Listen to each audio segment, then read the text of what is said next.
आज हम लोग यहाँ पे महिंद्रा का एक न्यू वेरिएंट आ रहा है जो CPCB 4 नॉर्म्स के हिसाब से बना हुआ है। पहले जितने भी डीजल जनरेटर आ रहे थे वो CPCB 2 नॉर्म्स के हिसाब से हुआ करता था। CPCB actually central pollution control board इसका फुल फॉर्म होता है।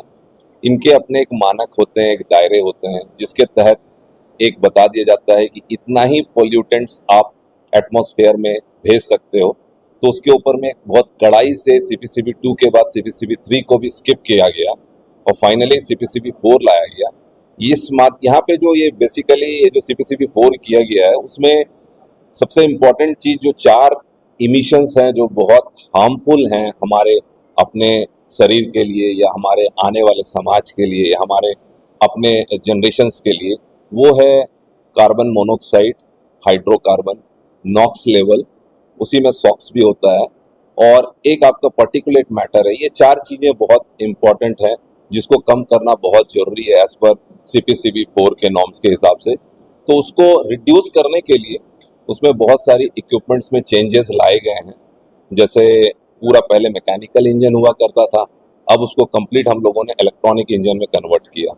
अब इलेक्ट्रॉनिक इंजन में कन्वर्ट करने से जो हाइड्रोकार्बन बनता था उसकी संख्या या उसकी जो परसेंटेज है वो कम हो गई।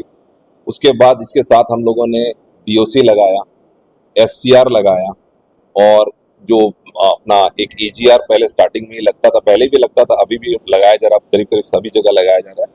और इसमें बहुत हद तक हम लोगों ने कुछ एक रेटिंग में आगे जा करके इसका जो है बहुत नज़दीक से इसको चेक किया जाएगा, उसके लिए IoT सिस्टम भी लगाया गया है जिसके द्वारा CPCB 4 के पास कभी भी जो अपनी डिपार्टमेंट है उसके पास कभी भी जगह रहेगा जिसमें वो चेक कर सकते हैं कि किसका कौन सा जनरेटर कितना पोल्यूशन क्रिएट कर रहा है। अगर ज़्यादा कर रहा है तो उसको फिर रोकने के लिए अलग अलग फिर नॉर्म्स लगेंगे, जो भी करना होगा उसको सुधार के लिए उसका काम करना पड़ेगा।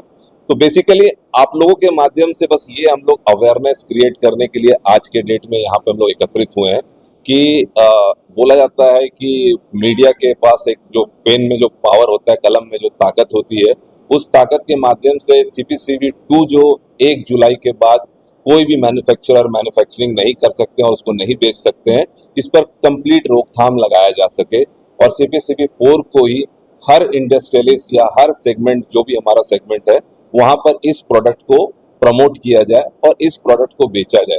तो इससे 2 चीज फायदा रहेगा। एक तो सबसे इम्पोर्टेंट रहेगा कि हमारे जो हम कितना कम पॉल्यूटेंट एटमॉस्फेयर को दे रहे हैं तो उससे उसकी एयर क्वालिटी इंडेक्स जो और बदतर होती CPCB 2 से, अगर हम CPCB 2 ही चलाते रहते तो और बदतर होती, वो कहीं ना कहीं सुधार होगा।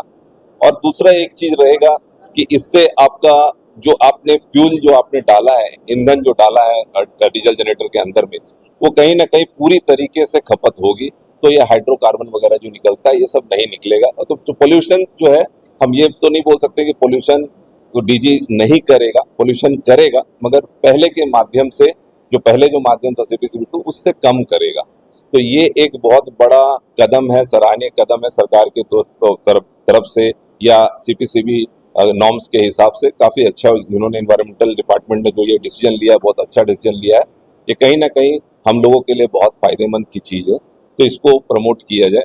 हम लोगों ने टोटल 16 जगह पे इसकी लॉन्चिंग रखी थी, तो अभी तक हम लोगों ने ये 16वां है लॉन्चिंग हमारा आज का यहाँ पे।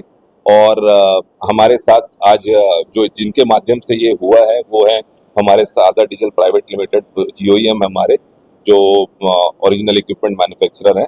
और हमारे यहाँ पे आनंद दुबे जी जो डीलर हैं आनंद ट्रेडर्स की तरफ से, जिनके पास पलामू, गढ़वा और अपने लातेहार, ये 3 डिस्ट्रिक्ट इनके पास है। तो ये 3S डीलर है और इनके पास ये चीज़ आज अवेलेबल है, मौजूद है। तो आप लोग अभी जस्ट हम लोग चल के नीचे भी देखेंगे, वहाँ पे डीजल जनरेटर आपको दिखाया जाएगा और उसी का लॉन्चिंग है आज, इसीलिए आप लोगों को यहाँ पर बुलाया गया है। धन्यवाद।